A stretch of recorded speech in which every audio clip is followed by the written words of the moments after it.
নমস্কার বন্ধুরা, সুপর্ণার রান্নাঘরে আপনাদেরকে জানাই অনেক স্বাগত আর ভালোবাসা। আজকে আমার রেসিপি কাতলা মাছের তেল ঝাল। খুব সহজভাবে বাড়িতে বানিয়ে দেখাবো কাতলা মাছের তেল ঝাল, আর সেটাই আপনাদের সাথে শেয়ার করছি। চলুন দেখা যাক। এখানে আমি 7 পিস কাতলা মাছ ভালো করে ধুয়ে আঁশ ছাড়িয়ে পরিষ্কার করে নিয়েছি। এবার মাছে নুন হলুদ মাখিয়ে দেব। পরিমাণ মতো নুন দিয়ে দিলাম, হলুদ দিয়ে দিলাম 1 চামচ।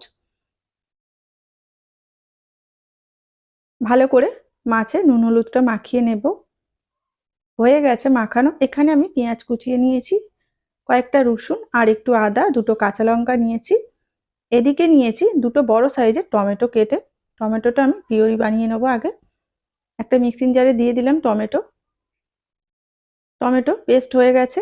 এবার আমি মশলাটা রেডি করে নেব। দিয়ে দিলাম কুচিয়ে রাখা পেঁয়াজ, আদা, রসুন আর কাঁচা লঙ্কা। অল্প একটু জল দিয়ে ভালো করে মশলাটা পেস্ট করে নেব।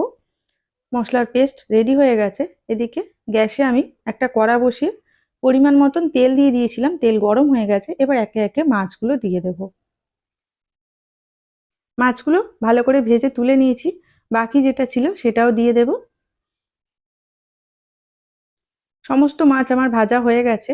ওই কড়াইতে দিয়ে দিলাম একটা তেজপাতা আর কয়েকটা গোটা গরম মশলা, দারচিনি, এলাচ, লবঙ্গ আর সাহা জিরে দিয়ে কয়েক সেকেন্ড খুব ভালো করে নাড়াচাড়া করে নেব। এবার দিয়ে দেবো কুচিয়ে রাখা পেঁয়াজ, কুচিয়ে রাখা টমেটো দিয়ে 1 মিনিট মতন আমি ভালো করে ভেজে নেব। ওপর থেকে দিয়ে দিলাম 1 চামচ নুন। তাতে করে পেঁয়াজ আর টমেটো খুব ভালোভাবে গলে যাবে। হয়ে গেছে পেঁয়াজ টমেটো ভাজা। এবার আমি দিয়ে দেবো পেস্ট করে রাখা মশলা।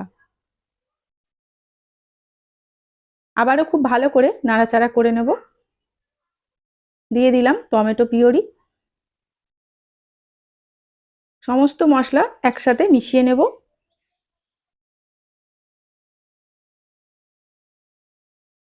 এবার দিয়ে দেবো হলুদ গুঁড়ো আর লঙ্কা গুঁড়ো। দিয়ে দিলাম ছোট চামচের 1 চামচ হলুদ গুঁড়ো আর 2 চামচ লঙ্কা গুঁড়ো। ঝালটা আপনারা পরিমাণ মতন দেবেন। সমস্ত মশলা কিছুক্ষণ ভালো করে কষিয়ে নিতে হবে, যাতে করে কাঁচা গন্ধ না লাগে।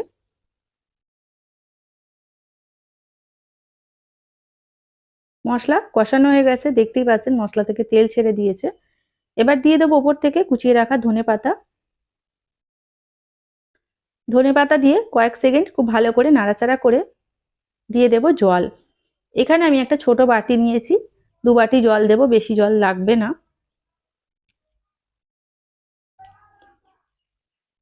গ্রেভিটা ফুটে আসা পর্যন্ত অপেক্ষা করব। গ্রেভি ফুটে গেছে। এবার ভেজে রাখা কাতলা মাছগুলো দিয়ে দেব। 3 থেকে 4 মিনিট রান্নাটা করে নেব।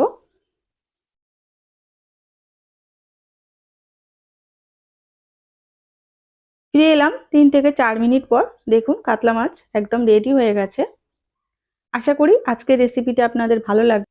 যদি ভালো লেগে থাকে তাহলে বাড়িতে অবশ্যই কাতলা মাছ এনে এইভাবে ট্রাই করবেন আর আমাকে কমেন্টে জানাবেন কেমন হয়েছে। তাহলে আজকের মতন বিদায় জানালাম। ফিরে আসছি নতুন কোনো রেসিপি নিয়ে, নতুন কোনো ভিডিওর সাথে। ততক্ষণ পর্যন্ত আপনারা খুব ভালো থাকবেন আর সুস্থ থাকবেন।